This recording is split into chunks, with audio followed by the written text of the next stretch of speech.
Hello, everybody, and welcome to the Storm Hunters podcast. It's Friday night prime time edition, the last podcast of 2013. Steven, we've had a good run in 2013. Kind of a little inconsistent, but yeah, but you have good years and bad years, I guess.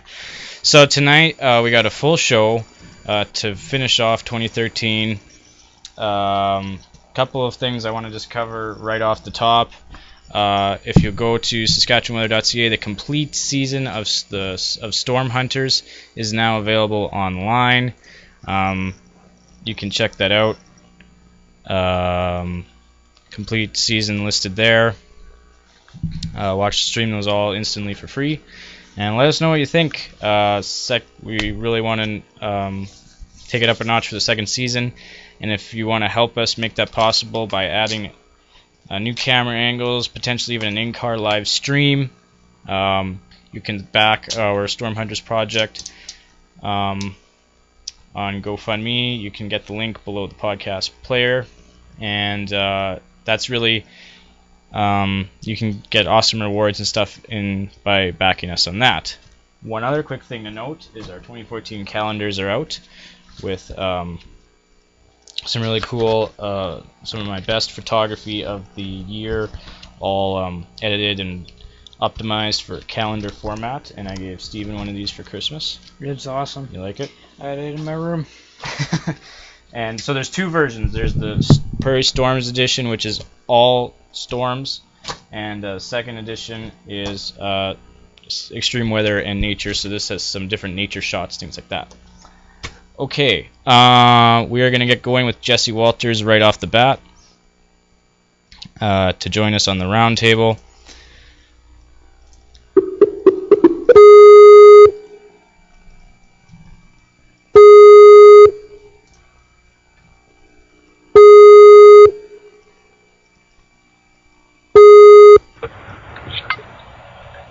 Hello. Hey, how's it going, Jesse? Good, how are you, Josh? Not too bad. How are things in Illinois? A little warmer today, thank you.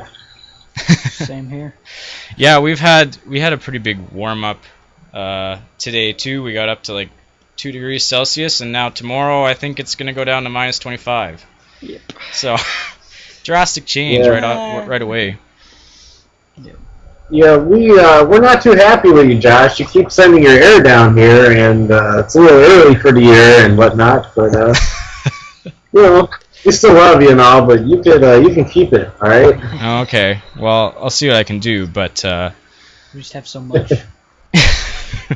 yeah. Well, how's the storm situation been down there for you guys lately? Has there been any sort of extremes occurring? It was this last week we had some events out in Arkansas and Louisiana. There was a few tornadoes from a QLCS system. It wasn't anything too bad. Then we had another one just prior to that, which produced even more tornadoes. And yeah, the last big one was November 17th. Which was the high-risk outbreak day across Illinois, Indiana, and surrounding areas. That was the day we had the Washington, Illinois tornado. Right. Okay. So, we chose a topic for our roundtable tonight that's sort of centered around a year in review in Canadian weather. Steven, you have it on your screen there, I think, right? Yes, I do. So this is a top 10 list put out by Environment Canada every year in review, top 10 weather stories across the country. And there's a few ones I think that are probably agreeable, and as usual, there's some that are probably not as agreeable. You know, it's always up for debate. But what's number 10? Let's start with number 10, Steven. Oh, I gotta find that. 10 is sunny and rainless in BC. It's pretty hard to imagine a better month of weather along the Pacific coast than in July of 2013, which featured record-breaking continuous sunshine and not a single drop of rain in either Vancouver or Victoria. Okay, well that's not huge news, but it's interesting. Yeah, So number like- 10. Okay, Yes. we'll let that one pass. It's a meh. I don't know. They mention the prairies, which, you know, woohoo. The prairie winter. Oh yeah, yes. in number 8 in the cold snow ice, same thing. Went on for 7 months, just pretty much just continuous kind of, you know, with the drawbacks. But from October 2012 to April of 2013, as a result, it felt and looked like winter from before Thanksgiving to a month after Easter. Yeah, it was pretty brutal. Well, we're just gonna leave that. Not gonna cover that any further. There's no more coverage necessary on that. Jesse, I'm sure you probably heard about this in June of this year, the flooding in Alberta. What do you think of that being named the number 1 in the whole year? Do you agree with that at all? Well, flooding is pretty substantial. I think it's just underrated a lot of times. So, yeah, I think, I guess going over the whole 2013 year, yeah, it kind of makes sense. You guys didn't really have much of a tornado season, kind of like 2011, 2012, I should say. So, yeah, flooding, we just, even here in America, we had the big floods out in Colorado, which destroyed a lot of homes and displaced a lot of people just from a smaller scale event. So looking at this is obviously a much larger event that occurred to you guys, and I think it's worthy of number 1. It's definitely worth more than bunker crops in the West. Yeah. Number 3. So, but I'm picky sometimes. But yeah, I think flooding definitely can affect a lot of people. I think we don't think about it that much, but it does do a lot of damage, and it has a lot of power with it. So that kind of makes sense to me. Yeah, it had I would agree with it. I mean, it had very lasting effects too. One of the biggest stories that came out of that, aside from the tragedy of people losing their homes and everything like that, one of the things that really put it in perspective was that the Saddle Dome in downtown Calgary got flooded up to row 8 or something like that in the lower bowl, and the water sat in there for days. And seeing pictures and stuff like that of this completely dark, empty hockey arena, and then this big black swimming pool basically in the middle of it, really put it into perspective that, yeah, I would agree that was definitely probably the most major event that we saw in Canada of 2013. Now, 2012, on the other hand, I mean, you had those stories of record tornadoes and everything in the prairies, but this year was pretty much the complete polar opposite of it. We had a few cold core final days. You had to really work. I've said this before, and I'll say it again. You had to really work to find a tornado in Saskatchewan this year. You found some good storms. There weren't a lack of good-looking storms, but the tornadic activity just wasn't there. Even on the big potential days, man, I can never remember this date, July 27th, huge parameters set up for tornadoes. Not that we didn't see tornadoes, but it definitely could have been a lot worse, and thankfully that didn't really materialize like a lot of people were expecting it to. Are there any other notable ones on there, Steven? Yeah, we got the bumper crops, is what she said. I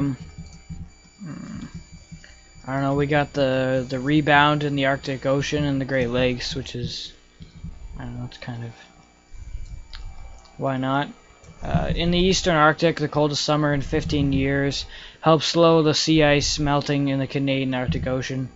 For the Great Lakes and St. Lawrence, it was one of the wettest years on record, more than 13% wetter than normal, which helped restore water levels. I don't actually know if St. Lawrence is a Great Lake, so I don't actually know that. No, that's the river. Yeah, that's the river, St. Lawrence Yeah, River. okay. What did they have it just labeled in as? They just Oh, have for the Great Lakes / the St. Yeah, Lawrence so- River. Okay, I see. Yep. I don't know. And then, All right. Well, first of all, I'll just take this opportunity to say Merry Christmas, Jesse. How was your Christmas this year?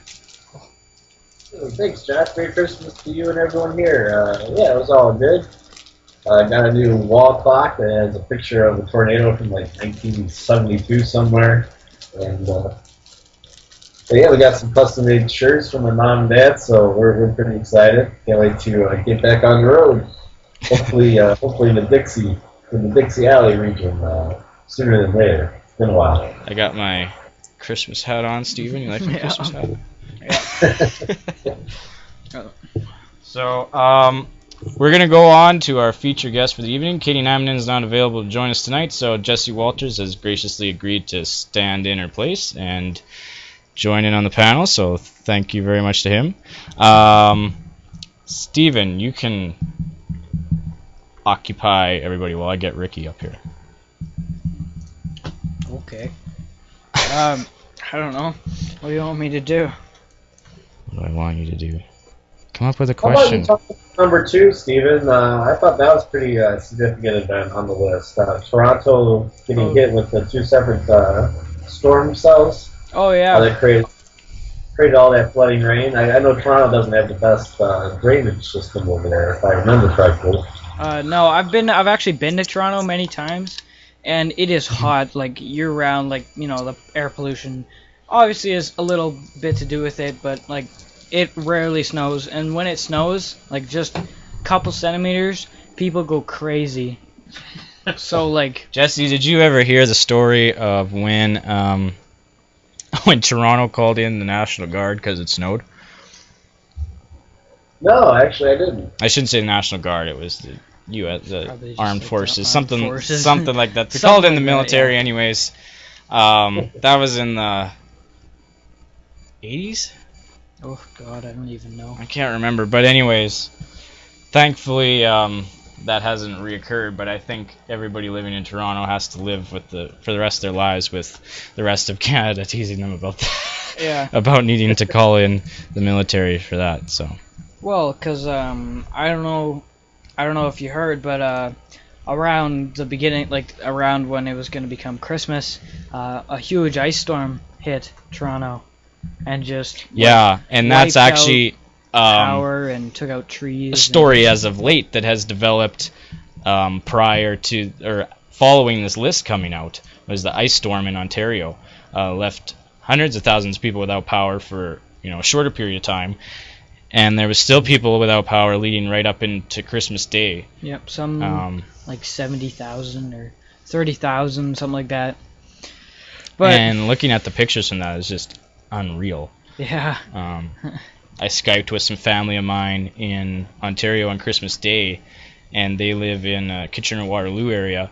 I don't think they were out of power necessarily, but they still felt a lot of the impact of that ice storm. He said, you had ice on branches that was, thickness of your thumb, that sort of thing. So that's pretty intense layering of ice for sure. Yeah, and like the people caught out in that storm must have just been like terrified, because there's a lot of people in Toronto that don't actually have homes. Well, they don't have permanent homes anyways, and like just see if you can get them to the shelter. And we saw the places they were setting up the shelters, and all it was just like a little cot on like the side of in like the middle of a brick house pretty much. But all right, well, moving on from our round table, I think we have Ricky Forbes. Hello, Ricky. Hey, how's it going? Not too bad. Thanks a lot for joining us tonight. I appreciate you taking the time. I know you're battling the flu, so hope you're feeling better. Yeah, for sure. Thanks. So, start things off. Do you want to give everybody just a little bit of an introduction about yourself, how you got into storm chasing, and who you chase with, and that sort of thing? Just give us your Sure, yeah. So I chase with Greg Johnson and the team at tornadohunter.com. It's also Chris Chittick. And yeah, so I've been chasing with them for 2 years now. I'm the driver for them, as well as I operate some cameras and do some computer stuff. And yeah, besides that, just working year-round with those guys to do the best storm chasing we can. So, how did you initially get into it? Were you friends with Greg prior to going out chasing with them? Hey, are you able to see me right now? No, I think I just see your picture. I'm not. Uh,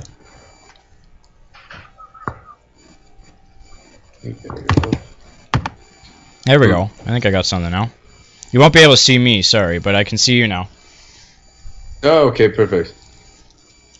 So, Sorry, what was your question? so how did you initially like get into chasing with Greg? Were you friends with him beforehand? Like, how did he get you in the car? Well, the story is, I was friends with his publicist at the time, and to tell you the truth, like I've always loved storms, and of course, like everybody else, loved Twister, the movie, right, and everything around that area. But I was never into storm chasing before that. I was more of an adrenaline junkie, and they were looking for a driver to get them as close to the storm as possible. And I was like, yeah, I could be that guy. So that's how I got into it, and since then I've become a lover of storm chasing and everything surrounding it. So the 2012 season was obviously a very big season in Saskatchewan alone. How many tornadoes did you see in the 2012 season? Can you recall?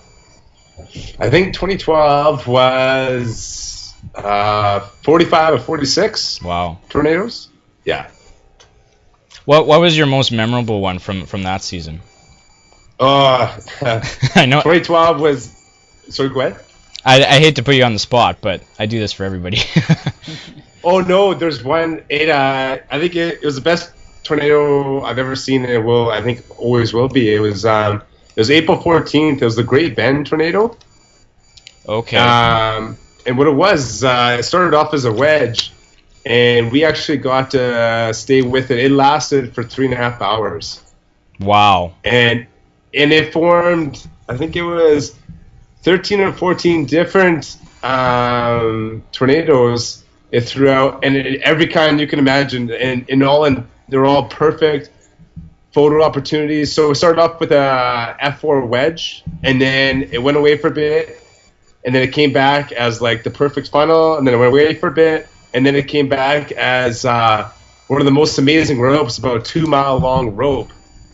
And then amongst some other ones as well. But yeah, it was amazing. We got, like I said, we got to chase for 3.5 hours.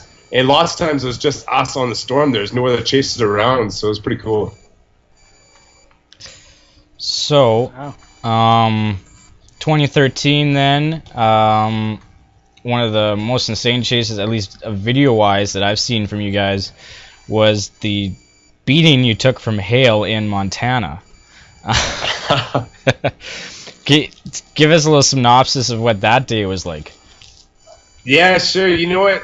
That was really scary. We're in Montana, and the storm system was just starting to develop. It was about 4 o'clock in the afternoon. It started darking up, and we head out to the storm system where there's already been 2 tornadoes spotted off the storm. So we're coming through, and we got to punch a bit of the hail core to get to the south side to see some of the system. And so yeah, the reports coming about the hail were saying about golf ball size, and we have a reinforced vehicle with Linux and the windows and whatnot. So we're like, all right, well, we'll give this a shot. And yeah, as we started getting through it, the golf ball size went to about softball size, then went to about grapefruit size. Ooh. And it just started destroying the truck. It was taking out the windows. It was you could see it denting the truck as we're going through. And it was interesting. It makes a lot of sense. I just never thought about it. Is that once it goes, like when you're getting hit with golf ball, there's lots of hail, right? But when it turns into grapefruit, there's a lot less because it's all starting to combine into each other. So it'd be just, you could watch like this baseball getting just hucked at your head, so you could see it coming from the sky and then hit the vehicle. Then another one would come and hit the vehicle, and yeah, it was pretty scary. It lasted for about 2 minutes, but felt like 20 minutes. Yeah. So what did you eventually end up doing? I mean, your windshield's basically destroyed. How do you how do you get home then from there? You know what? We debated whether to stay in Montana and get it fixed the next day or to head home. And we all had things going on the next day in Saskatchewan, so we taped it up and we gave it a shot and it held together to get home with. Yeah. It would have been bad if you ran into any more storms. Yeah. Yeah. No, it was clear going from there. So. So, you guys were chasing on the historic date of May 31st in El Reno, Oklahoma. Yeah. How did that day start out for you? A lot of people say this, on different documentaries and stuff, it just felt different. Did it feel different to you being down there as a chaser? You know what, so right off the bat, they issued a PDS on it, and I think they only do if they're gonna do PDS, you only hear 3 to 5 PDSs a year type thing. So it's pretty serious when that gets issued. And the only PDS I've ever been around was the day of the Great Bend the year before. And that day, so I didn't mention, on that April 14th, there was hundreds of tornadoes that day across the state. So when they're talking about this PDS for that May 31st this year, it was a bit nerve-wracking because it kind of feels like no matter what, something's going to happen today, you know what I mean? Yeah. So, yeah, so we head out, and it was about 12 o'clock, and the storms are already starting to fire up real early, and of course it feels very electric. And some of the storm footage we have, it kind of looks like a time-lapse, but it was actually real time, how fast these storms are building. It was wild just to see it in person. And it really did. When you're seeing stuff like that, it really feels different, like something big's happening. And then that tornado started, I don't know the time. It started early, though. It started about 1:30, 2 o'clock. Okay. Which, I'm not a scientist, but it's very early for a tornado to go off. Yeah. Because usually we'll catch them later in the afternoon, 3:30, 4:30. So, so it goes off early, and sorry, I kind of got sidetracked there when going beyond the question, but it definitely felt different than any other day. So then you get on this storm.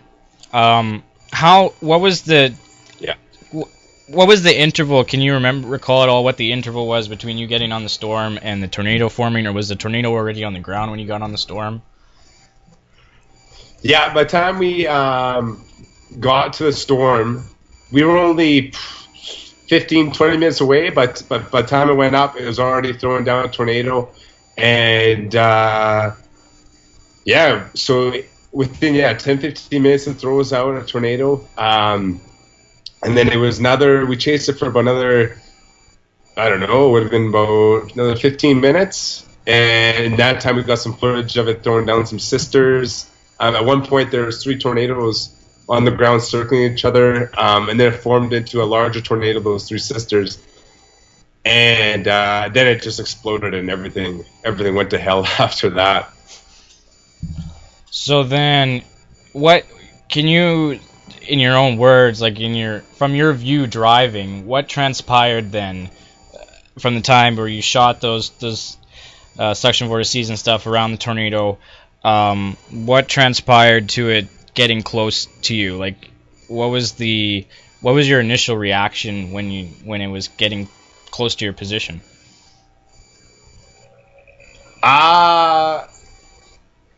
Yeah, you know what? Off the bat, it was very exciting. It's always our mission to get as close as we can, within reason, to get those awesome shots to document these wicked storms. So it does take a bit of risk, and we're out there to do that. But this time we got too close, and it expanded so fast. So after those suction vortices, we realized they kind of started to change direction. It was originally traveling a bit northeast, and then it started to go east, and then it started to go southeast and coming towards us. And not only was it coming towards us, but it was also expanding at that time, because by the middle of it, like you said, it became the world's largest tornado on record. It was over 4 kilometers at the base. It was at the time we got caught in it, but it just kept on growing, and so we were taking off as fast as we could south, and it was really scary. It was a little out of control. We weren't sure what to do except to keep going south, and I'm sure you've seen from the videos That's the part where we're going by that farmyard and it gets torn apart and we have to hit the ditch. And Yeah, we're playing the video chasers right with now us. on the stream actually, and yeah, it's pretty intense. That's all I can really say. Sorry. So then, from there, after the fact, I know you guys you didn't come out of that unscathed, right? You had to take the ditch essentially. Yeah. What was the damage done basically after the fact to your vehicle? You know, we made it out all right. We were we did some damage to the chassis and to what else is wrong? There's other sorry, I forget, but yeah, to the under parts of the carriage, we damaged it a bit because the ditch we hit was pretty deep and we hit it pretty hard. And besides that, we also got some aesthetic damage to the truck, getting that barn thrown at us and whatnot. So then from there, did you guys come home after that, or did you stay in the States for a few more days after that? no, the day after we began traveling home, and I think we went straight home. We were all pretty shaken after that. As a team, we decided it was time to go home and to see our loved ones and to take a step back and reevaluate. Also, our truck was damaged. And we had to get it home to get it fixed. So between those two factors, yeah. Jesse, are you still on the call here? Yes, sir. Do you have any questions for Ricky? I want to give you the opportunity to jump in here. Everybody who co-hosts with me just sort of sits to the side like I'm hogging it, and I don't really want to hog it. So. Well, it's really cool to hear your stories, Ricky. I think we talked a little bit on Twitter back in the day, here and there, but Yeah. it's been a while for me. So, no, it's cool to hear you, and you know, I had to miss El Reno unfortunately due to work, but we were. I guess maybe it was a blessing that we missed that one. So. So, Ricky, outside of storm chasing, let's just get to know you a little bit better. What are some of the other things you like to do? I know this isn't the only sort of extreme thing that you do in your spare time. A few things. During the winter, I live out in Canmore, Alberta, and so I do lots of snowboarding, lots of big mountain snowmobiling. Yeah, and in the summertime, lots of rock climbing, mountain biking, dirt biking, skydiving, that kind of stuff. Real adrenaline junkie. What's your favorite of all those things that you've ever done? Do you have a favorite? Oh, that's tough. There's aspects to everything. You know what? I think storm chasing definitely rates number one. Mm-hmm. Like between Mother Nature's beauty and just the excitement of doing it. And then I think next up would have to be skydiving. Okay, so in the wintertime, like you said, so outside of how do I want to word this? I'm stumbling over myself now too. For 2014, your plans for storm chasing pretty much the same as 2013. What are you hoping for? Yeah, I think we're gonna attack it the same. Continue doing our live streaming. There's a few ideas in the bank that we're working on right now that I can't really share. I'm sure you guys will hear more as spring comes on. I don't know. I guess I'm just really hoping for a bit more active season. Like you were saying earlier in the show, it was a bit quieter here in Saskatchewan this year. And it was kind of, and we had a late start altogether. Like there was next to no storms all of April this year. So it'd be nice to have a bit more active of a storm season. Yeah, I think we can all agree on that. Yeah. You know, it's funny because we look at 2013 as being a well below average year for a number of tornadoes across Canada and the U.S. But we still look at like the if you look at individual tornadoes, there were a lot of EF4, EF5s this year as compared to other years, even though it was a well below average year. So I always thought that was kind of an interesting little factoid from 2013. You know, like we look at El Reno being a record setter, and then even the chase that we were on in Correctional, Iowa, you know, it's a mile-wide wedge and the most powerful superstar I've ever chased in over 13 years of chasing. So this, even though 2013 was well below average for the actual and net result of numbers, it was still quite an impressive year. Even we look at like the typhoon aspect, even though there's nothing here in North America, we look at the Philippines and other storms that we see just churning out, in the oceans there. And, it's been quite an interesting yet very different year. Just to throw that out there. Yeah. Yeah, it's interesting because considering how slow of a year it was overall, we still had some of the largest tornadoes that we've seen in a while, including the El Reno 2.6 mile wide. So it was a slow season in Canada, but it certainly escalated quickly. In May, June in the U.S. Even another quick little factoid. Sorry, I'm pulling today.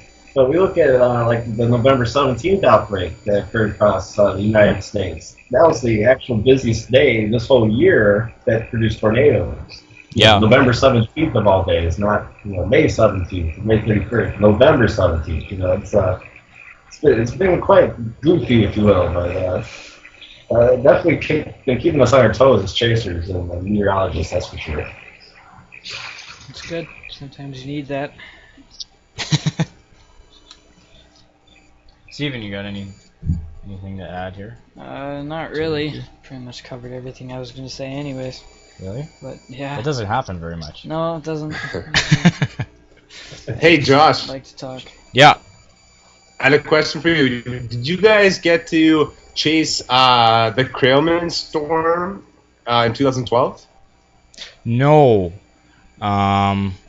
What was the date of that one? I think it was. I wrote down July 24th. July 24th. What was I doing July 24th? I'm pretty sure I wasn't chasing, but I probably remember seeing photos from it. Were you guys on that storm? Yeah, we were actually. You had asked me to write, to talk about the top chase, and that was definitely my top chase. That was like the mothership storm where there's a few pictures from it where a whole mothership was engulfing the town of Crailman of about 300-400 people. But okay. One of the most beautiful structures I've ever seen in storm chasing. Yeah, I think I remember the photos that you're talking about. Yeah. Especially those mothership type storms are just amazingly photogenic. Yeah. So, how did you? We're almost out of time here, but I want to go back a little bit. I want to ask you: did you always sort of have an interest in weather, or is it just sort of the adrenaline rush of getting close and getting cool images that drives you to this, and warning people and those things? I've always been interested in weather. I had no idea. I guess I just never looked into it. I didn't know storm chasing was an opportunity. So I guess I never really pursued it for that reason. And once I got the chance to pursue it, now it's definitely first and foremost is warning the public. And second is reporting on these acts of Mother Nature. And then third is definitely, I still love the adrenaline rush of getting close to these storms and getting up close and personal.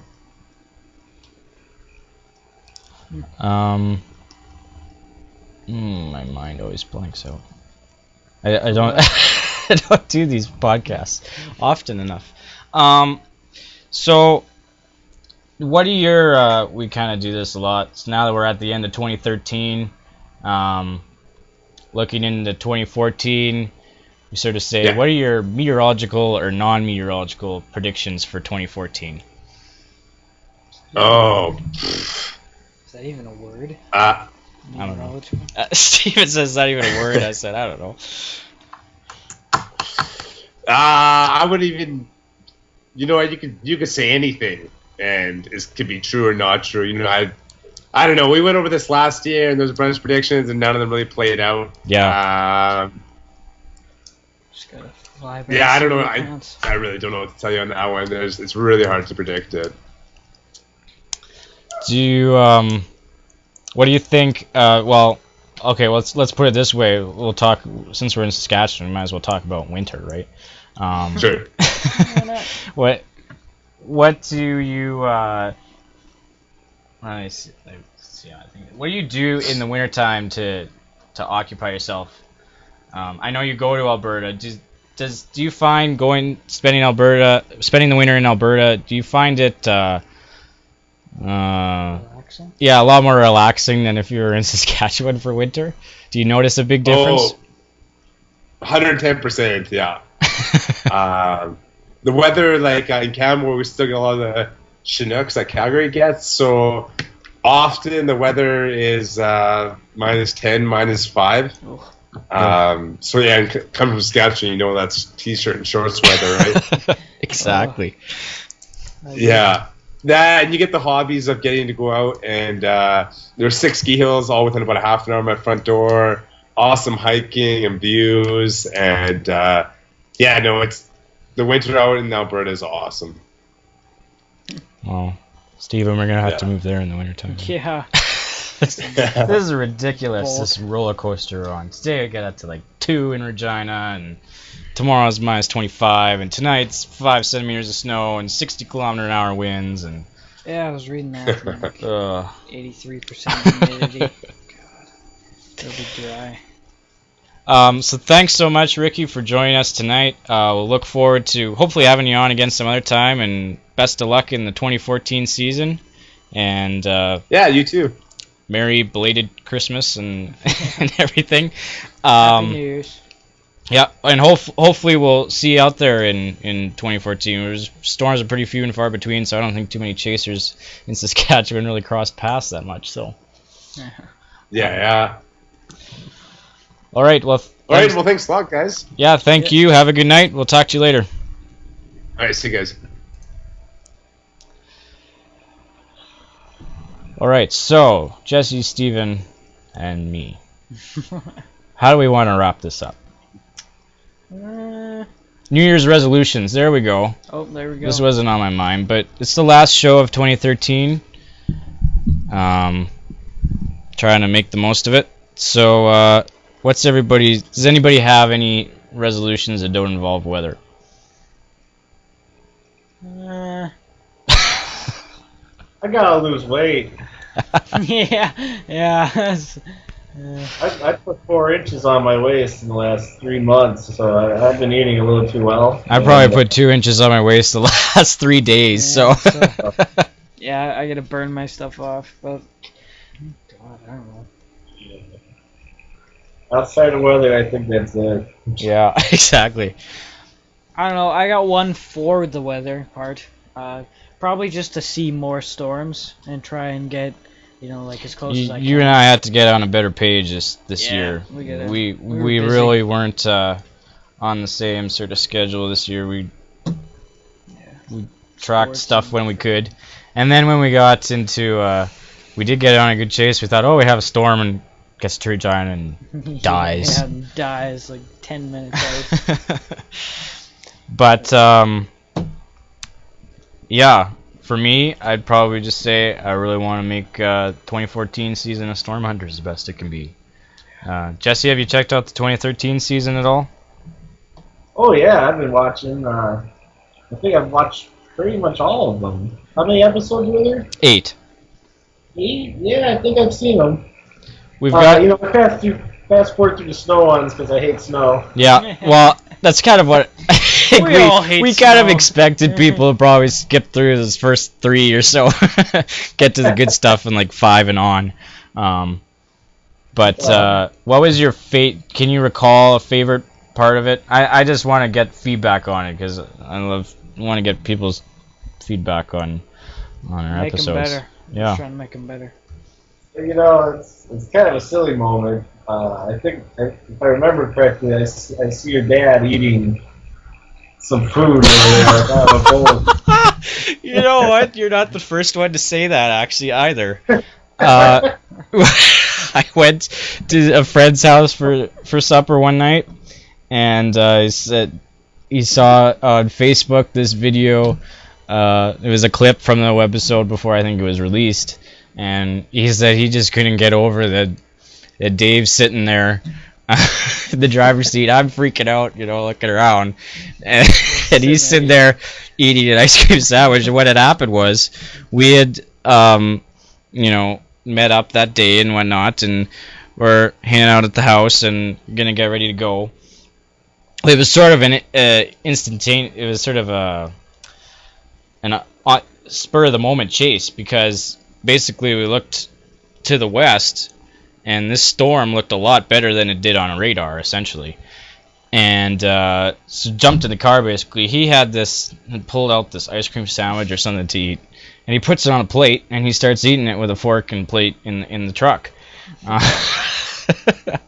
So that's actually really funny that you mentioned that, and we don't. I can't let that one go with him. So that was that's definitely a funny moment. Steven, what was your favorite moment from filming this year? I don't know. There's a lot of behind the scenes stuff that was pretty funny, but yeah, I think I actually kind of think that the sandwich thing was just hilarious, because you're just freaking out. Did you see that video? Nonchalant, just yeah. You haven't seen all of them yet, have you? No, I haven't seen all of them. Even though I meant some of them, I think. Yeah, you don't know what's out there of you, do you? Jeez. You gotta get more in the creative process here. Yeah, well, one of our kind of not so bright but yet funnier moments of the season was testing camera probes. And in episode 8, the last thing is basically us testing this RC probe, and it worked really well, and all of a sudden crashed to the ground, and you're behind the camera and you start laughing, and then you're like, oh no, it's not funny. Not funny. Even though you're laughing, right? It's pretty funny, actually. It just nosedived. But that thing is fixed, and it's going to be back better than ever in 2014. It's going to crash even harder. No, it's not going to crash this time. So much better. That was all part of the testing. You got to work out the bugs, right? But yeah, we really have to get up there for chasing with you guys. Hopefully, sometime in June, July this year. How available would that be from your end? To travel 4 or 6 hours away if you choose a different target kind of thing and meet up. I guess it all depends. Yeah, it's hard for us to look beyond January, February, March, April, May in Saskatchewan, because you just know how long winter we have. We're in winter hibernation mode right now, but I don't know, right now, I know that nothing's going on, but you got your schedule I'm involved cleared? In the family that's kind of okay, we're gonna do this and we're gonna leave in 3 hours, so get your stuff ready. Vacations with your family and friends and stuff. Yeah. Well, it all depends on the storm season too. I mean, this year our storm season was very slow to get started. As you recall, it's all documented in the web series. We were just itching to get out on a storm, and it was just not happening to the extent that we wanted. And then finally, in later July, it kicked up for a couple weeks there, and we got our best shots of the whole season, basically. So anything can happen, and we'd love to have you up here for sure, Jesse. If you do make it up, and we'll make the most of it, and we'll show you around. See you then, eh? Yeah, it's been a while since I've chased up there, so it'd be cool to catch up and meet you guys finally firsthand, and get some naders while we're out and about. And then we gotta get you some poutine too, right? You can't come to Canada. That's what everybody says. That's sort of the stereotypical. And maple thing. Syrup and ride a moose down to Tim Hortons. Go to a Saskatchewan Rough Rider game. Yeah, we got a Tim's. Tim's. Oh, my mic's got no. What? Did you say anything? Not really. Keep going. So, anyways, I think we'll leave it at that. Thanks a lot, Jesse, for joining us tonight. And we'll hopefully talk to you in the new year. Yeah, And we'll see you in 2014. Yeah, I'll see you next year, hey. Yeah. It's going to be a busy one. And we'll hopefully start to plan these on a little more regular basis.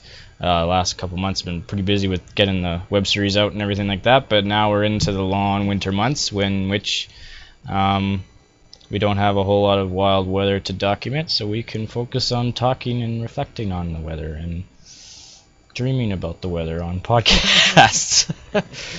But tonight should be interesting, just for anybody in Saskatchewan, southern Saskatchewan watching. Stay tuned to your local media over the next 24 hours. Could be pretty dangerous driving conditions as the system moves in. 2 to 4 centimeters of snow, about 1.5 inches of snow estimated just overnight. Probably by the time this is done, combined with 60 kilometer an hour winds, going to be pretty intense driving out there. So if you can, stay home, stay warm, and you can check out the highway hotline for the latest highway conditions around the province too. So this could be one of our first significant storms of the winter. Really, we haven't had anything too major up until this point. So, Yeah. all right, thanks a lot, Jesse. Have a great night, and we'll talk to you later. And Happy New Year. Happy New Year. Yeah, Happy New Year, guys. And thanks for having me on. Take care. You too. All right. See ya. done? No, we're not done. Okay. We're still on the air. Just taking your stuff off. I was like, So thanks a lot, everybody, for joining us tonight. I'm Joshua Zorn, Stephen Anderson. Have a great night. Merry Christmas, everybody, from all of us at the Saskatchewan Weather Team. And and have a happy New Year. Yeah, have a happy New Year, and we'll see you in 2014. Ow.